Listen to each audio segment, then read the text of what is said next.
here we are in Shari Low's bed, where she does all her work. This wasn't on my bingo card for today. I'm very happy about it, but it wasn't on my bingo card for today. I have very strange friends. So honestly, this is the hub. This is where I work. Yeah. My commute in the morning is literally lifting my laptop onto my knee. And then at the end of the day, my commute is putting my laptop down off my knee. So does coffee come to the bed itself? I have a little coffee machine right there. Okay. And I have a fridge through that door there. And the only time I move for considerable periods of time is to go through for biscuits and a cup of tea. I would love to be like Jackie Collins and write She in wrote her from office and overlooking her LA swimming pool. where handsome men were swimming up and down to give her a view. I would love to. Yeah. Jackie was one of my favourites. But no, I just right here looking at the view. Yeah, it's a lovely view. That's it. So, okay, we're going to talk about Shari's latest book. I don't always have one of these in my bed. That's right, Cameron. I sleep next to a pile of my pile books. of your books. So, this is 1 year after you. 1 year after you. And you could read it totally on its own. Yep, it's a standalone. But it is also a sequel. It's more of a continuation of, so all, as you know, most of my books have got four main characters, and the perspectives alternate between the four characters. And so the prior book to 1 year after you was One Day with You. Yeah. And the did you already hold that one up? You did, didn't you? I've just repeated my... It's fine. We'll hold them up again. Now people are definitely going to think I've got a pile of books in my bed. Anyway, so One Day with You had four characters in it. And 1 year after you continues the story of two of those characters, but the other two characters in it are completely new. Yeah. So you can read the second book. It's a completely different stage of their lives. Although it is a continuation of their story, but it's a standalone story in itself. But what I love is the 1 day. I mean, this is literally 1 day, four characters. The most incredible amount is packed into there because obviously, although you're talking about what happens on that day, they're looking back, they're talking about, you know, what's got them to this day, what they're aiming to achieve after this day. But I love just the plot drama of it. Literally starts at sort of 2 a.m. and goes right through till midnight. Or I think it reflects the fact that I like a lot to happen in my own life. Yep, never a dull moment in Shari's life. Yep. Cameron and I have been friends for 21 years, 22 nearly. 22 years. So she's well versed in the chaos, the chaos of my life. I enjoy books that meander, but just like in life, you know, I like to pack things in. I like a lot to be going on. I like things to keep my attention. You know, we always say that I'm the chaotic friend and she's the calm friend. She's much calmer than me. And but I think it just suits my writing style because I'm very much okay, what happened next, and then what happens next, and even in life, I'm like, okay, so then what happens, and then what happened, and then what happened. And you know what? You will really, you will want to read it in 1 day. You just will be like, no, don't make me stop. Don't take it out of my hands. So, yes. You're my friend. You have to say these things. No, I think the writing style is a runaway train. You want to just follow it. And I think it's inspired by, there have been a few days in my life where everything changed. And I think everyone has days like that in their lives. And it's where they meet someone who's going to change their whole lives, or an event happens that changes everything. And I'm quite obsessed by that. I'm quite obsessed by life-changing moments, by life-changing people. And especially ones that you just totally couldn't have predicted, Yes. that are sort of completely out of the blue. Yeah. Yeah. And I mean, whether it's a happy thing, like meeting the person who's going to be the love of your life, or whether it's a heartbreaking thing, like someone dies or someone gets, a bit terrible news about their health. I just think that's what happens in real life. Yeah. So I want to put all that in a book, and I'm just intrigued by those moments. So I take a moment and then I work back from that. So I take a moment where everything comes together, where characters meet. And then I think, okay, let's have them not knowing each other. Yeah, sort of that how morning. did we get here? How did we get here? Mm-hmm. And in what way can you see that those people were meant to meet today? Mm-hmm. Because they were going to be impactful in each other's lives, and they didn't even know that at the start of the day. Mm-hmm. And I'm really intrigued by that. Yeah, yeah. And also that feeling that you could have just missed the moment. Yes, that's why I talk to everyone I meet. Interesting. I talk to everyone. If I'm standing in a post office queue, I talk to the people in front of me and behind me. If I'm just in case they might turn out to be your long lost. Just in case, anything. Just in case they tell me something that later changes my life, or just in case. I don't know, just in case, because what if they were supposed to be important? Well, that is interesting, because my next question was going to be about, you set a lot of your stories in Glasgow, and that is the place where you can talk to anyone in the queue and they're not going to think you're batty. I speak to everyone. Well, I speak to everyone I meet. I don't know. So the good people of Glasgow, the way they talk, the way they interact, these are really important for your books, I would say. Yes, because they're really important for my life. Mm-hmm. I think that's the thing. Like, I know I've said it a million times, but my husband always says when he married me, he didn't realise that I came with a group of women sitting at my kitchen table at all times. Because I like to surround myself with just lots of fun, chatty, humorous people. But I suppose if you're a writer, you probably have quite a lot of time alone. Yes. And then you need all that kind of company to... utterly unsuitable for a writing career. Or unsuited to a writing career, rather. Right, okay. Completely unsuited. Well, you've known me all these years. Am I suited to being a solitary writer? No. I don't know why I do this job. I'm so unsuited to it. Yeah, I hate being alone. I spend all my days on my own in a solitary world making up imaginary friends. Imaginary friends, yeah. I'm so unsuited to this job. That's the sad truth of writing life, is the imaginary friends. And I think I just didn't realise when I began. Yeah, because wasn't your impression of writing like, the fabulous life? I thought I was going to be Jackie Collins. Yeah, I thought I was living early and have a kidney-shaped swimming pool, and that it would all be glam, and I'd wear leopard print, and I'd look fabulous. And it was like meetings. Yeah, meeting your agent, meeting your manager, meeting the producers. Yeah, that's nothing. No. I sit alone in my bed. In my bed. With the imaginary people. In my pyjamas.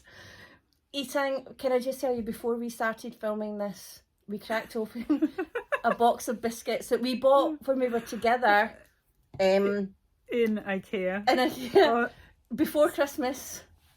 And I must have left them open because they'd gone a bit soggy in camera, and I still ate them. That's how glamorous being a writer is. Yeah. They had lost the snap. It was more of a sort of snip. It was ginger sogs as opposed to ginger snaps. Yeah. But I don't want IKEA getting upset. It was my fault. I've clearly left the lid open on the tin. But that's how glamorous being a writer is. There's no... and I adore it, and I wouldn't change it. But in terms of it probably doesn't suit my personality, because I do like things to be lively, and I love to chat, and I love to see what's going on with everyone. So yeah, I don't know why I chose a job that has a solitary life. Yeah. But I suppose that reflects in my books. Yes. Because there's so much going on. There's a party going on. There's in the books. Always, yes. Or there's maybe not always a party, but a gathering. Yeah. There's always a gathering. Gang. There's always, and there are always a gang of women. Lovely old ladies. I can't help myself. And it's the Glasgow phrases that the lovely old ladies say. Yeah. I think my favourite one in this was in the name of the holy hernia. Did I write that? She was either getting up or down out of her chair, and she goes, in the name of the holy hernia. Maybe I spend too much time alone. But I thought only a Glaswegian lady could say that. So it is a common theme. I have a few ladies who reappear in many of my books, and one of them is Val, who's a Glaswegian woman in her 60s, and I adore her. And Val is like my comfort blanket. Mm-hmm. As long as I've got Val in a book, then I get that feeling of, okay, everything's going to be okay because Val's here. Because in my head, they're real people. Mm-hmm.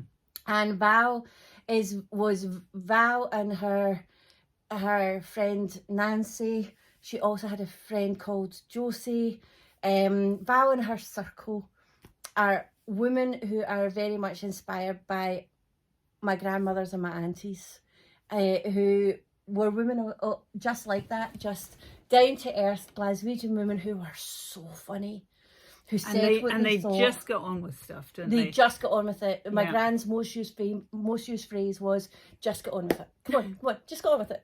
Like, what are you moaning about? Come on. Like, no nonsense. Just Yes. get on with it. Yeah. But they were fierce. They said what they thought all the time. This brutal honesty, and they were fierce and funny, and they had these huge hearts, and they were so loyal. They would defend you to the earth, and then tell you behind closed doors that you were wrong. But they were just. And they were storytellers. Mm-hmm. And my gran had her group of friends, and they used to meet every Saturday morning, and they would sit and have coffee. And I would quite often, when I was younger, when I was in my 20s, I would go join them, and I would show up straight from a club the night before to meet all these women, and because I just loved it, and I loved the stories they would tell, and the way that they would find humour in everything, even in the really bad stuff.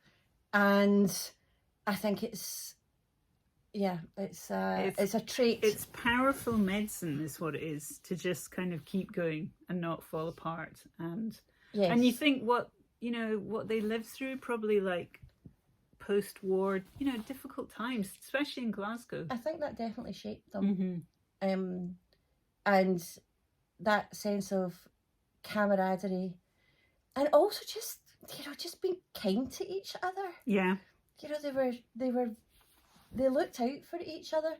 I mean, I remember even one of my grandmothers, when I move house a lot, and I like to I went through 2 decades of sort of, I buy a house and then I love to decorate it all, and then I've got such a short attention span that then I want to move.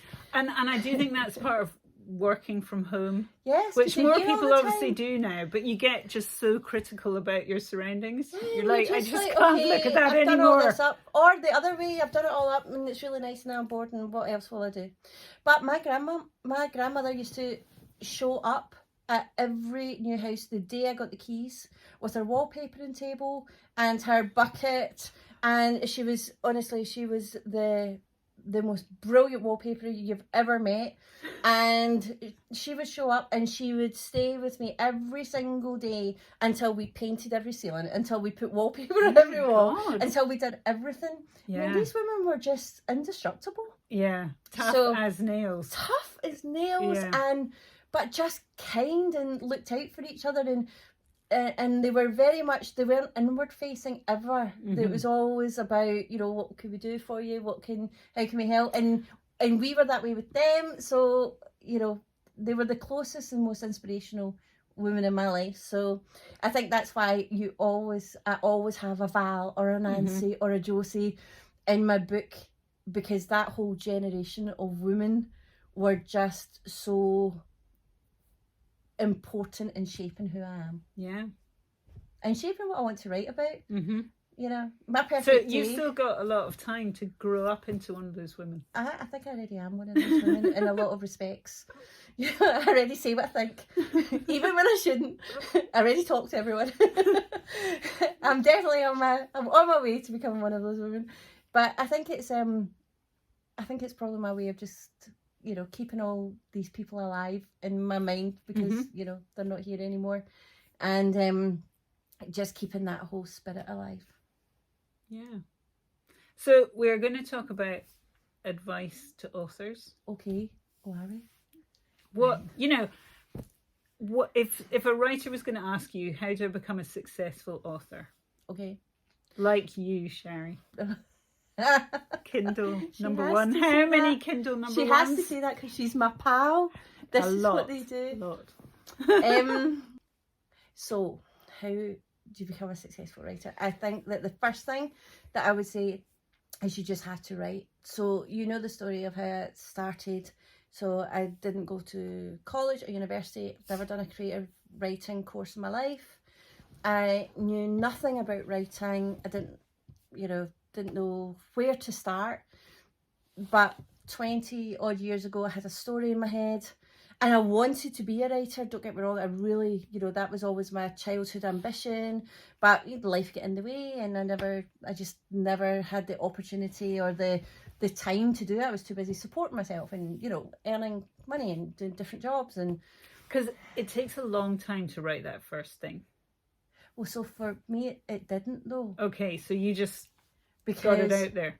One day I was moaning, you'll find that hard to believe, about the fact that I just want to be a writer. I was working in sales. I just want to be a writer and have children. And, I was in my early 30s and we've been trying to have children for years. And I just want to be a writer and, have children and have a family. And, that is the picture I had for my life. And none of it was happening. And my husband pointed out that to be a writer, it would help if I wrote a book. Oh, and, yeah. And I really, really hate it when he's right. We try never to let him be right. So that infuriated me.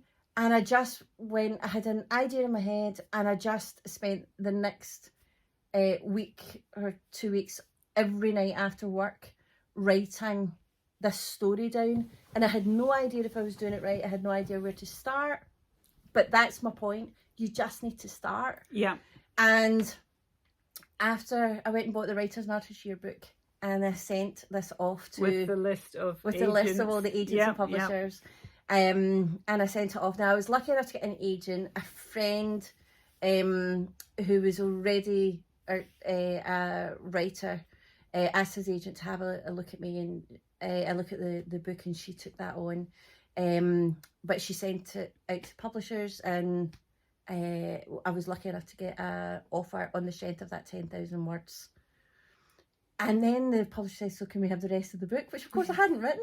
So I had to take 2 weeks off my work and write the rest of this book. And that was What If. And it came out in 2001.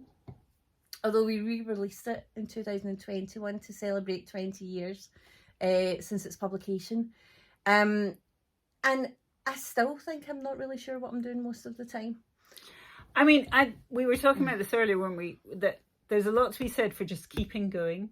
That's it. And, it's consistency. And keeping going in the kind of book that you really see yourself doing. Yes. Whereas I think a lot of people chop and change. They go, what's fashionable this year? I'm going to do that. I'm going to do this.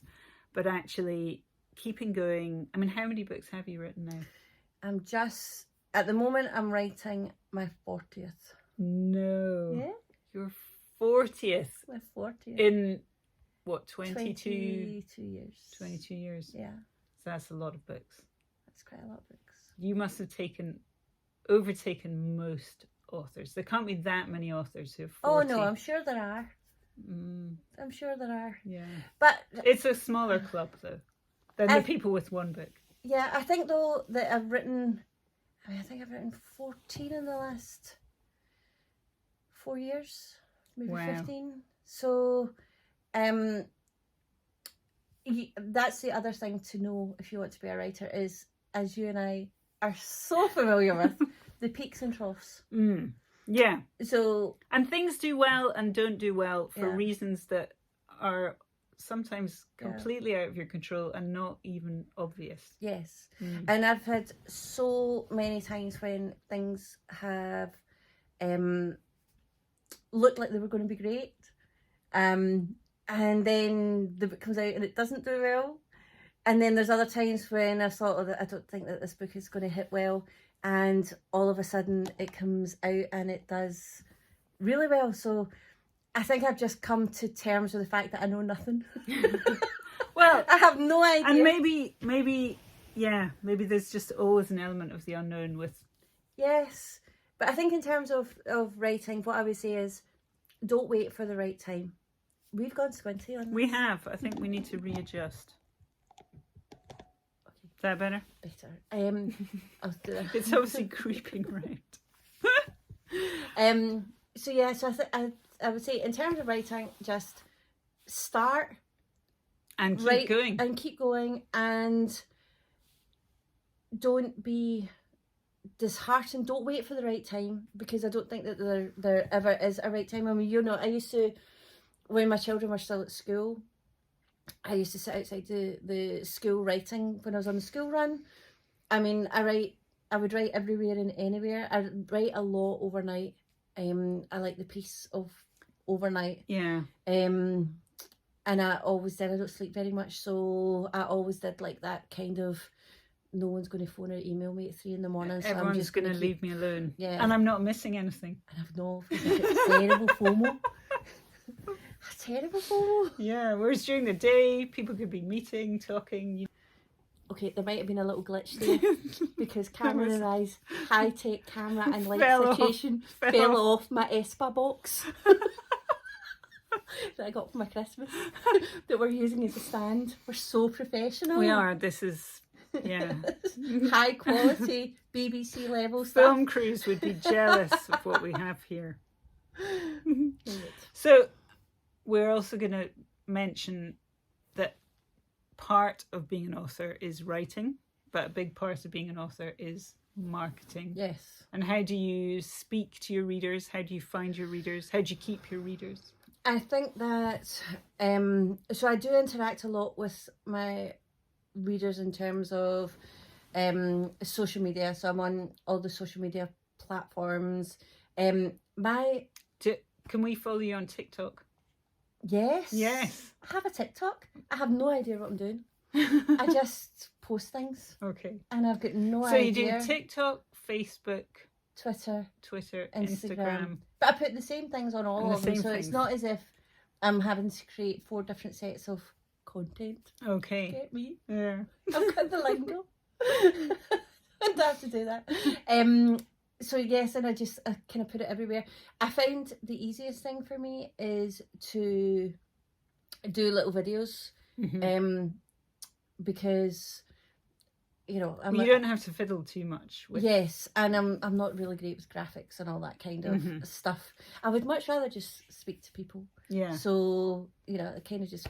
So you do a little. I just do little videos every time I've got something to say. And every time I've got a new book or a promotion or anything like that, I just film a wee video.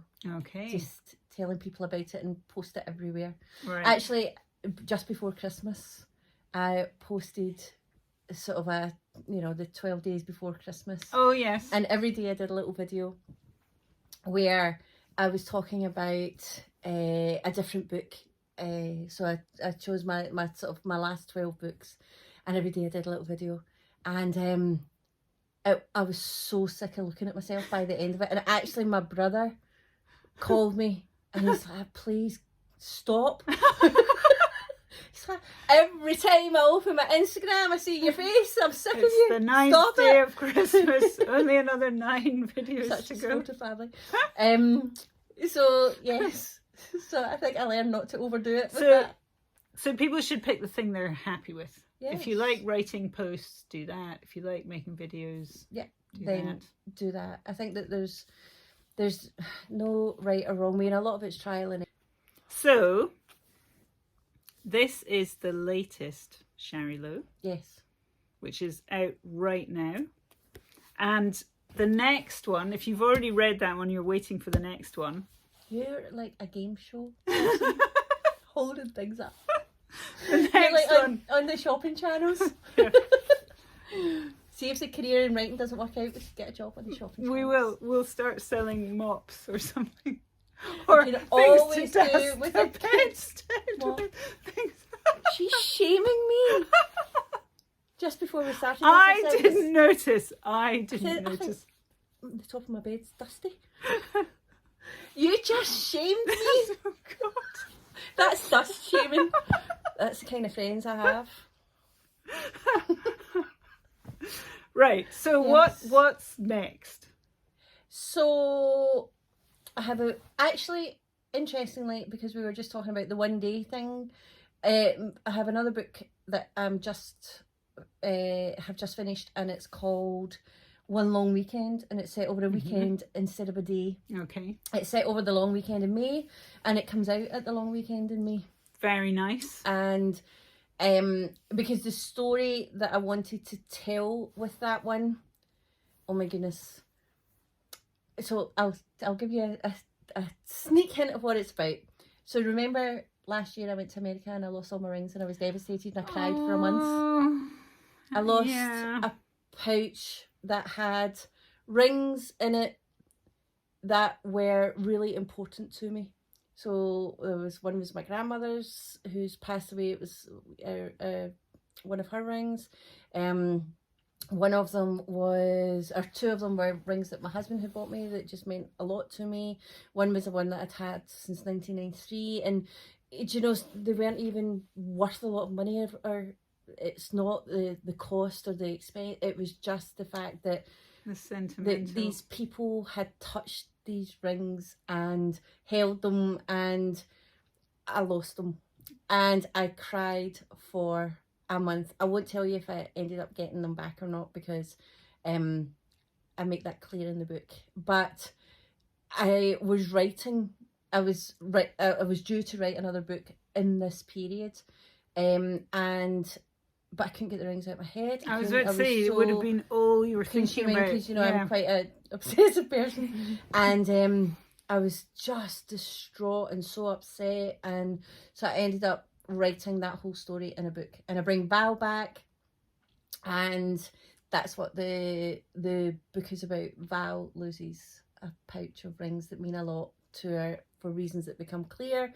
And then there are 3 other characters in the book who have no relation to Val whatsoever at the start of the day, but then you get to see how all their lives intertwine at the start of the weekend, but then you get to see how all their lives intertwine over the weekend, and it changes all their lives forever.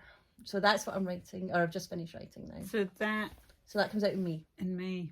Fantastic. What about you? When's your next one? Well, my next one is April.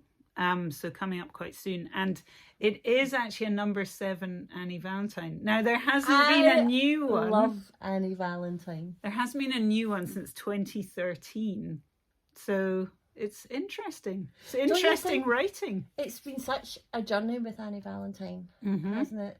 So if anyone hasn't seen, tell everyone about Annie Valentine. So, well, she started as just one book, which was, you know, this contained story about somebody who's been through a very difficult loss, but remains a really cheerful, optimistic character who works in fashion in a department store, helping people through those kind of dressing dilemmas, like, you know, what am I going to wear to my daughter's wedding? What am I going to wear to my ex-husband's great big celebration of his success, or, you know, whatever.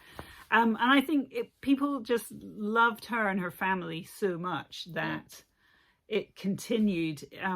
So yeah, there were 6 books, and then there was a long gap, and I kept saying, I'm not going to write another book. But I re-edited them all. Saying you have to write another book. I re-edited them all, which meant kind of reading them and getting really involved in them again. Yeah. And I was like, oh, okay then. I think I can see where this one is going to go next. So it's been really good. Yeah. Getting stuck into it all over again. Annie Valentine is just such a good character. I feel like Annie Valentine has been in our lives for so long. Well, I suppose so. When did you write your first Annie Valentine 2002. And then later? No, 2006. Came out 2006. Yeah. Oh my goodness, our kids would only have been... Yes, so it's like funny. 5 and 6. It's funny to look back, because obviously her kids were quite small. Yes, and now they've gone through all the teenage thing. And now you and I when we met, we had just had babies. Yeah. And now we're empty nesters. We had just had our second babies. They were literally the same age. And they were only about 6 months old. 6 weren't weeks they? old. 6 weeks old? Yeah. And now we're empty nesters. Actually, that's the point. If going back to what we were speaking about earlier, you know, what helps when you're a writer, have a really good writer pal. Find a really good writer pal, because who's really on your wavelength. You don't want to hear about somebody's like struggles with their, you know, difficult second novel type thing. No, you want to hear about like what it's like to be writing the way you are writing. I think. Yeah, but in saying that though, I feel like you and I are so different, and in every respect. In writing as well, you know, you're far more organised. You plan things, and I'm really, obviously, you know, fly by the seat of my pants all the time. But I do have this theory that your plot is all very intricate, but it's in your head. It just kind of comes into my head, but it's not in my head when I start. I just start and hope. You know, that's okay. So you're kind of pressurizing yourself to come up with 100%. Yeah. Whereas I'm now on a spreadsheet. Oh my! Forget post-it notes. I've gone full spreadsheet. Yeah. Who are you? But look at all the laughs we've had over the years, but also through all the ups and downs, because we do tend to have ups and downs at different times. Yes, thank goodness. I think when your career has been going really well, mine hasn't. When my career has gone, yeah, exactly. And so I think, you know, find a really good writer pal who understands, you know, the ups and downs, and who actually really encourages you to keep going. Definitely, because I almost think the writers who stick around are the writers who stuck around. Yeah. Do you see what I mean? Who just kept going. Who just kept going. Who just went, the next book. That's going to be the one, the next book. But also, two things. Number one, how many times have we said to each other, the next book will be the one? But also, can I just go back to, you're supposed to be the profound one, and you've just said, the writers who stick around are the ones who stick around. You're supposed to be my smart pal. Who comes out with profound literary quotes. But I always like to be deep, but in a plain way. Whereas simple expressions. I pride myself in being very shallow. The Holy Hernia. In the name of the Holy Hernia. I can't believe I wrote that. You did write that. Along with many other funny lines. Mm-hmm. It sounds like something that my gran would say. So I must have been channeling her that day. Okay. Don't worry. Well, I think we're going to say thank you to Shari. Thank you for joining us. And thank you for coming to my Leave bedroom. her on her bed to write her next book. With her coffee machine. This in my bed. Are you going to make a habit of this? Are you going to make a habit of going to other writers' beds? Well, because, you know, you could get arrested. Especially if they don't know you're coming.